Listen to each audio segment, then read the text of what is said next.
High friends, welcome to our channel. आज आपण पाहणार आहोत मराठी निबंध मी खेळाचे मैदान बोलतो या विषयावरती काही ओळी। चला तर मग पाहूया। मी एक शाळेचे क्रीडांगण आहे। माझ्या एका बाजूला एक भव्य इमारत उभी आहे। ती अतिशय आकर्षक, स्वच्छ व सुंदर आहे। ती माझी शाळा आहे। माझ्या दुसऱ्या बाजूला एक लहानसा विविध रंगांनी फुलांनी सजलेला बगीचा आहे।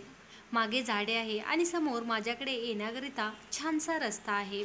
शाळेतील माझी मुले माझ्या अंगाखांद्यावर खेळतात। ते माझी खूप निगा राखतात।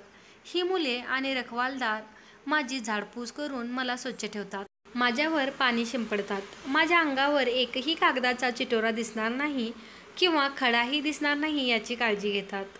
माझ्या अंगावर उंच सकल भाग कुठेच नाही। माझ्यावर रोल फिरवून माझा सपाटपणा व्यवस्थित ठेवला जातो। माझी मुले माझ्याजवळ विविध प्रकारचे मैदानी खेळ खेळतात। कुणी क्रिकेट, कुणी फुटबॉल, कुणी हॉकी, कुणी बास्केटबॉल असे कितीतरी खेळ खेळले जातात। कुणी कबड्डी आणि कुणी खो खो खेळतात। मुलाप्रमाणेच मुलीही खेळतात, पण खेळणाऱ्या मुलींचे प्रमाण कमी असते। NCCची पिरियड होते तेव्हा माझा रुबाब पाहावा। मुलांचे काय आणि मुलींचे काय गणवेश फारच उठून दिसतात। त्यातच त्यांचे शिस्तबद्ध आणि लयबद्ध संचलन पाहून तर डोळ्याचे पारणे फिटते। परंतु मागील काही काळात आलेल्या बदलामुळे मी अतिशय उदास आणि एकटा पडलो आहे। मागील वर्षी देशभरात नव्हे तर जगभरात पसरलेल्या कोरोनामुळे सर्व शाळा आणि क्रीडांगणे बंद करण्यात आली। मला खूप एकटे वाटू लागले। कसे तरी मी दिवस लुटू लागलो। सकाळ संध्याकाळ लहान मुले, तरुण आणि वृद्धांच्या आवाजाने गुंजणारे मैदान अतिशय शांत झाले होते। त्या स्मशान शांततेत दिवस काढणे खूप कठीण होते, पण शेवटी माझ्याकडे पर्याय नव्हता।